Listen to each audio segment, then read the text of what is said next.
जब मैं मंत्री बना तो ये 4.5 लाख करोड़ की इंडस्ट्री थी और आज ये 12.5 लाख करोड़ की हुई है।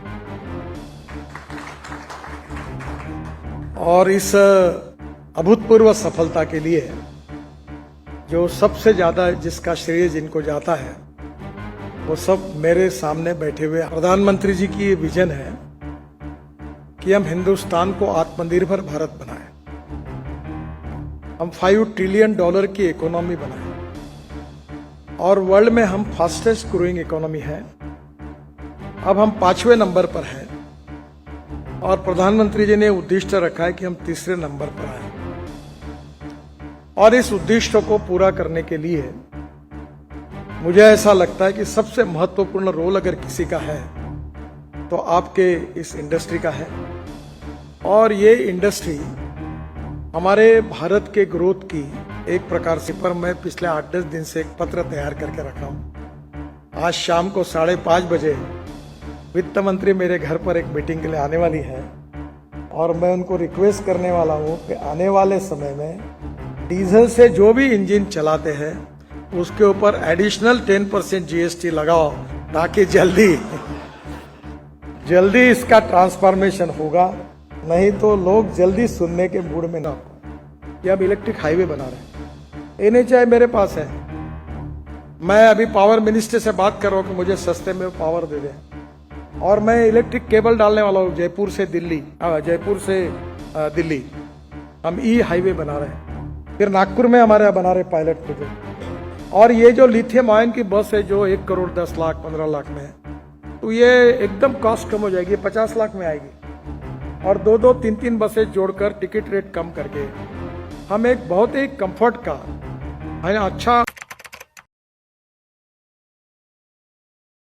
हमारी ऑटोमोबाइल इंडस्ट्री वर्ल्ड में 7वें नंबर पे थी और आप सबके प्रयासों के कारण अब ये इंडस्ट्री हम 3रे नंबर पर आए हैं। इस बात की मुझे बहुत खुशी है। जब मैं मंत्री बना तो ये 4.5 लाख करोड़ की इंडस्ट्री थी और आज ये 12.5 लाख करोड़ की हुई है। और इस अभूतपूर्व सफलता के लिए जो सबसे ज्यादा जिसका श्रेय जिनको जाता है वो सब मेरे सामने बैठे हुए आप सब महानुभावों को जाता है। मैं आपको बहुत बहुत शुभकामनाएं और शुभेच्छाएं देता हूं। हमारे प्रधानमंत्री जी की ये विजन है कि हम हिंदुस्तान को आत्मनिर्भर भारत बनाएं, हम $5 ट्रिलियन की इकोनॉमी बनाएं और वर्ल्ड में हम फास्टेस्ट ग्रोइंग इकोनॉमी है। अब हम 5वें नंबर पर हैं और प्रधानमंत्री जी ने उद्देश्य रखा है कि हम 3रे नंबर पर आए। और इस उद्देश्य को पूरा करने के लिए मुझे ऐसा लगता है कि सबसे महत्वपूर्ण रोल अगर किसी का है तो आपके इस इंडस्ट्री का है। और ये इंडस्ट्री हमारे भारत के ग्रोथ की एक प्रकार से ग्रोथ इंजन है और इसलिए इसका महत्व भी बहुत बड़ा है। एक बात और महत्वपूर्ण है कि हमारे देश में बेरोजगारी की समस्या हमारे सामने एक चैलेंज के रूप में है और अभी तक इस इंडस्ट्री ने 4.5 करोड़ युवाओं को जॉब दिया है। और जब हम ये कोशिश कर रहे हैं कि हम वर्ल्ड की नंबर 1 ऑटोमोबाइल मैन्युफैक्चरिंग हब बनेंगे, तो हमारे देश में जब हम प्रथम क्रमांक पर जाएंगे तो करीब 10 करोड़ युवाओं को डायरेक्ट और इनडायरेक्ट जॉब देने वाली ये इंडस्ट्री होगी। इसलिए इसका सबसे बड़ा महत्व है। दूसरी भी बात महत्वपूर्ण है कि भारत सरकार को और राज्य सरकार को सबसे ज्यादा टैक्स रेवेन्यू GST के रूप में देने वाली ये इंडस्ट्री है। सभी तो बातें अच्छी है पर मेरे मन में एक विचार बार बार आता है कि आपको पता है कि अभी G20 में हमने ग्लोबल अलायंस में बायोफ्यूल ग्लोबल अलायंस का जो हमने करार उसकी स्वाक्षरी की है वो अपने आप में एक हिस्टोरिकल है। और पोल्यूशन ये बहुत गंभीर समस्या है और पोल्यूशन के कारण हमारे स्वास्थ्य के ऊपर भी बहुत विपरीत परिणाम हो रहा है। तो मैंने आज आप यहाँ आया हूँ इसलिए नहीं, पर मैं पिछले 8-10 दिन से एक पत्र तैयार करके रखा हूँ। आज शाम को 5:30 बजे वित्त मंत्री मेरे घर पर एक मीटिंग के लिए आने वाली है और मैं उनको रिक्वेस्ट करने वाला हूँ कि आने वाले समय में डीजल से जो भी इंजन चलाते हैं उसके ऊपर एडिशनल 10% जीएसटी लगाओ, ताकि जल्दी इसका ट्रांसफॉर्मेशन होगा, नहीं तो लोग जल्दी सुनने के मूड में नहीं है। तो मुझे मेरी बात को और मेरी समझ को आप बदल सकते हैं। तो जल्दी इसमें आपका डाइवर्सिफिकेशन हो, ये मेरा आपसे नम्रतापूर्वक अनुरोध है। नहीं तो हम लोग रोड अच्छे बना रहे हैं, रोड बनाने के कारण ऑटोमोबाइल इंडस्ट्री की ग्रोथ हो रही है। ऑटोमोबाइल इंडस्ट्री की ग्रोथ हो रही है तो ऑटोमोबाइल कंपोनेंट वाले बहुत खुश हैं। 5 उंगली घी में है। हम लोग ग्रीन हाईवे बना रहे हैं और लगातार ऑटोमोबाइल मैन्युफैक्चरिंग 10 के बजाय 15%, 18% बढ़ रहा है और फॉसिल फ्यूल का इंपोर्ट भी बढ़ रहा है और ऐसे ही बढ़ता रहेगा। तो आप तो खुश होंगे ही, पर पोल्यूशन से हिंदुस्तान की जनता बहुत दुखी होगी और इसलिए जल्दी डीजल पेट्रोल को छोड़कर नए मार्ग पर पोल्यूशन मुक्ति की तरफ आप सहयोग करिए, ये मेरा आपसे अनुरोध है।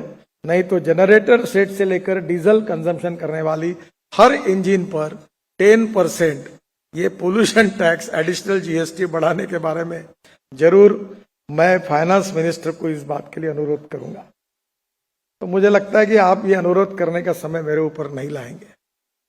कोई भी बात जो होती है आउट ऑफ बॉक्स होती है, it is very difficult to convince the people, it takes long time to convince the people. और इसलिए आज मुझे ऐसा लगता है कि this is the appropriate time. और ये कोई कठिन बात नहीं, कोई रॉकेट साइंस नहीं है। This is already everywhere in the world, the technology is available. और इसलिए मैं आप सब लोगों को अनुरोध करूंगा कि डीजल पेट्रोल से जल्दी मुक्ति देने के लिए आप सुमोटो इनिशिएटिव लेकर आप हमें सहयोग करिए, ये भी नम्रतापूर्वक अनुरोध आप सबसे करना चाहता हूं। हमारे देश में 35 करोड़ रजिस्टर्ड व्हीकल है ऑन रोड और ग्रोथ रेट है 10%। इंडस्ट्री 12.5 लाख करोड़ की हुई है और ये खुशी की बात है कि 4 लाख करोड़ का हमारा एक्सपोर्ट है और मैन्युफैक्चरिंग जीडीपी 40% है। ओवरऑल जीडीपी कंट्रीब्यूशन 6.5% है। और ये पहली बात हुई कि 22-23 में highest ever 39 lakh passenger vehicles sold in 2022-23 और ये एक बहुत बड़ी अचीवमेंट है। इसके लिए भी मैं आपको धन्यवाद देता हूं। We are the 6th largest manufacturer of commercial vehicle in the world और हमने 9.62 lakh unit of commercial vehicle sold in 2022-23। ये भी अपने आप में एक रिकॉर्ड है और मुझे लगता है इसका धीरे धीरे हमारा एक्सपोर्ट भी बढ़ेगा, जिसमें निश्चित रूप से हमें इसका फायदा होगा। अब आप बोलोगे कि ये नया कुछ ना कुछ लाते रहते हैं। अब अप्रैल 2023 में इंडस्ट्री को BS6 फेज 2 इमिशन नॉर्म्स की तरफ कैटेगरीज ऑफ व्हीकल्स में आगे जाना है। ये आप चाहेंगे तो कर सकते हो। मुझे एक हमारे टीचर ने, मैं जब स्विमिंग पढ़ता था तो मुझे बड़ा डर था, तो एक दिन मैं ऐसे ही खड़ा था, वो पीछे से आया और उसने मुझे ढकेल दिया और जिस दिन ढकेल दिया उस दिन मैं स्विमिंग सीख गया। तो मैं ढकलने का ही काम केवल करता हूं। तो और मुझे पता है कि आप बहुत अच्छे स्विमर हो और आप पानी में उतरने के बाद तो आप अवार्ड मिलाने वाले हो। तो इसलिए मैं आपको ये कहूंगा, ये BS6 फेज 2 के लिए आप जरूर सहयोग करिए, उसकी भी तैयारी करिए। एक खुशी की बात है, इन 2014 डीजल पैसेंजर व्हीकल शेयर था 53% और 2023 में डीजल कार का शेयर हो गया 18%। ये बहुत अच्छा लक्षण है। आप डीजल का प्रोडक्शन कम करिए और इसलिए मैं, नहीं तो कम नहीं होगा तो टैक्स बढ़ाना पड़ेगा। तो मैं आपसे अनुरोध करूंगा कि ये एक अच्छा साइन है। डीजल बहुत ही हजार्डस फ्यूल है हम बहुत बड़े प्रमाण पे इंपोर्ट भी करते हैं। मैं वो जनरेटर सेट वालों के पीछे लगा हूं, अभी तक हो नहीं पाया। मेरे घर पर है इथेनॉल का जनरेटर।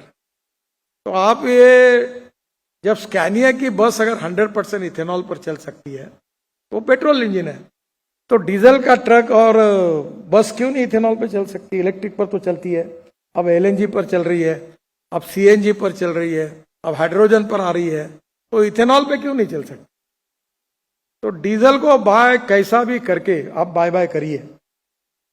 मैं आपको ये बहुत नम्रतापूर्वक रिक्वेस्ट से करूंगा, नहीं तो BS6 जैसा डीजल का भी हाल ऐसा ही होगा कि बस आप करते रहिए, हम इतना टैक्स बढ़ा देंगे कि आपको बेचना मुश्किल हो जाएगा।